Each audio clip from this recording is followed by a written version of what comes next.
Hello everyone, welcome to Courts Today by Live Law, your go-to source for the latest and fastest legal updates. I am your host Urvashi Chauhan, here to bring you daily developments, landmark judgments and significant rulings from the world of law. We will start with the headlines and a concise overview of the top stories, and after that we will delve into the full details. Supreme Court has upheld validity of Section 6A of the Citizenship Act, recognizing Assam Accord by 4:1 majority. The Supreme Court has agreed to listing of applications seeking statehood for Jammu and Kashmir. The top court has acquitted a man sentenced to death for alleged murder of his mother, wife and a 2-year-old daughter. The Apex Court has granted TMC youth leader Kuntal Ghosh liberty to approach High Court for bail in the West Bengal cash for jobs scam case. Chief Justice of India D.Y. Chandrachud has recommended Justice Sanjiv Khanna as the next Chief Justice of India. The Bombay High Court has directed a complainant to pay 4.2 lakhs compensation to a man who was wrongly jailed at his instance. The Supreme Court has dismissed a plea seeking re-election in 20 Haryana Assembly seats. And the Karnataka High Court has asked all universities and colleges to consider framing mental health and anti-discrimination policy for students. In an important update, the Supreme Court today upheld constitutional validity of Section 6A of the Citizenship Act 1955, which recognized the Assam Accord by 4:1 majority. The background of this section lies in the Assam movement, a mass agitation in Assam during the 1970s and early 1980s. The movement was driven by widespread anger over the large influx of illegal migrants from Bangladesh, which many locals believed threatened the region's demographics, economy, and culture. The Assam Accord was signed in 1985 between the Government of India and leaders of the Assam movement, aiming to address these concerns.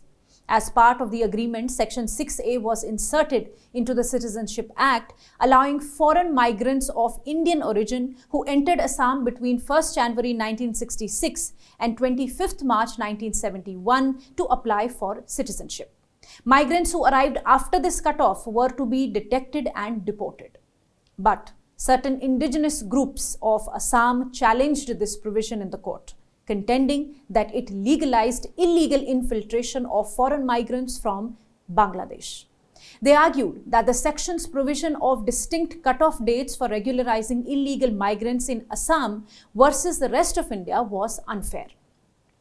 Though the initial bench was formed in 2014, the hearings on the matter took place between 5th December and 12th December last year. The matter was heard by the bench comprising CJI D.Y. Chandrachud along with Justices A.S. Bopanna, M.M. Sondaresh, J.B. Pardewala and Manoj Mishra. Delivering the judgment now, the top court has said that the Assam Accord was a political solution to the problem of illegal immigration and Section 6A was the legislative solution. The majority held that the Parliament had the legislative competence to enact the provision. The majority has also held that Section 6A was enacted to balance the humanitarian concerns with the need to protect the local population. The opinion also states that it was reasonable to treat Assam differently from other states with larger borders with Bangladesh because the percentage of immigrants in Assam's population was higher. Even though West Bengal had more migrants, that is 57 lakh as compared to Assam's 40 lakh, the impact in Assam was greater because it is a smaller state with less land area than that the state of West Bengal. The majority also held that the cutoff date of March 25th, 1971 was rational, as it was the date when Bangladesh Liberation War ended. CJI Chandrachud in his judgment has also observed that the mere presence of different ethnic groups in a state does not mean that the fundamental right to protect linguistic and cultural heritage as per Article 29 of the Constitution has been infringed. The petitioners have to prove that one ethnic group is not able to protect their own language and culture just because of the presence of another ethnic group. I must also tell you here that Justice Pardewala gave a dissenting judgment to hold that Section 6A was unconstitutional with prospective effect. You can please visit livelaw.in to read the judgment in detail.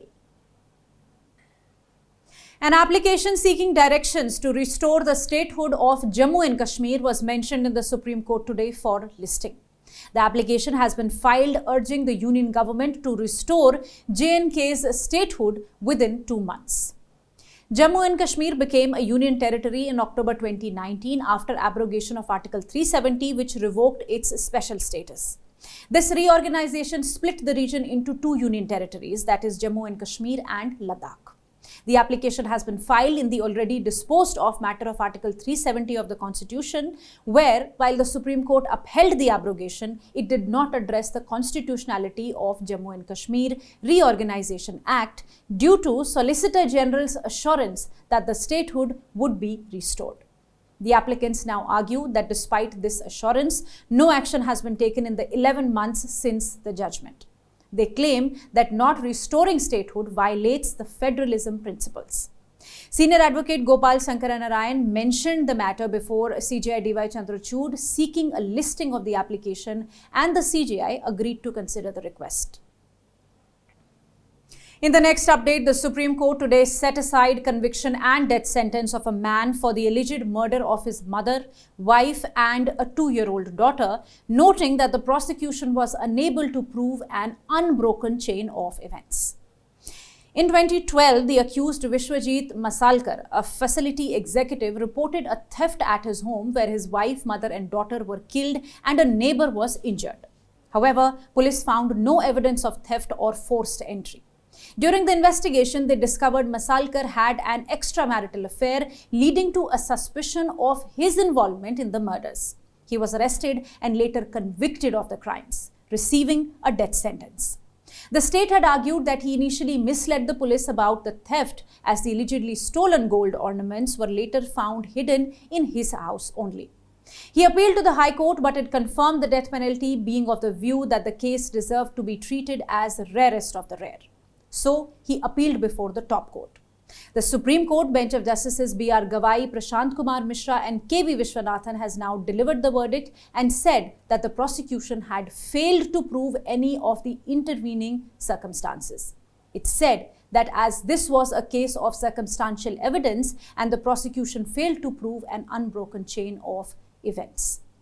The circumstances which had been relied upon by the trial court were: number 1, recovery of a hammer allegedly used to commit the murders; number 2, recovery of blood-stained clothes of the accused; and number 3, CCTV footage which shows that the deceased had come in the building at around 3:20 p.m. and the appellant was seen going out at 4:30 p.m. The court stated that the prosecution claimed that the hammer allegedly used in the crime and recovered from a canal had blood stains. However, the recovery location was accessible, and after 3 days in water, it was improbable for blood to remain. Further, regarding blood-stained clothes, it said that the recovery site was accessible and the clothes were not sealed, raising tampering concerns. The court has reiterated that a suspicion, however strong it may be, cannot take the place of a proof beyond reasonable doubt. It has allowed the appeal and has asked the appellant to be set free. The Supreme Court today granted Trinamool Congress youth leader Kuntal Ghosh liberty to approach the High Court for bail in a money laundering case arising out of the alleged cash for jobs scam in West Bengal. A bench of Justices Suryakant, C.T. Ravi Kumar and Ujjal Bhuya passed the order in a writ petition filed by Ghosh, challenging fresh bail hearing by a new judge after significant hearing had already taken place before the preceding judge. On the last date, the court had directed the West Bengal Special Court to hear and decide Ghosh's bail plea in 10 days, with Justice Kant orally remarking that Ghosh had a genuine concern. The court had also called for compliance report from the Special Court. Today, taking note of the Special Court's order of 8th October, whereby Ghosh's bail application was rejected, the Supreme Court disposed of the petition before it, granting liberty to him to approach the High Court. It also requested the High Court to decide the bail application expeditiously. And now let me tell you, the Chief Justice of India, D.Y. Chandrachud, is set to retire on 10th November this year. As per convention, the CJI has recommended a name of the second senior judge of the Supreme Court, that is Justice Sanjiv Khanna, as the next Chief Justice of India. CJI has written to the union government proposing Justice Khanna's name. If the union government accepts CJI Chandrachud's recommendation, Justice Khanna will be the 51st Chief Justice of India. As CJI, Justice Khanna will have a term of nearly 7 months till 13th May next year. Justice Khanna, let me tell you, was elevated to the Supreme Court from the Delhi High Court in January 2019. Observing that it is most painful to stay in overcrowded jails in India, the Bombay High Court granted bail to a man who was wrongly made an accused in a case and ordered the complainant in the case to pay 4,20,000 to him for curtailing his freedom and for loss of his income.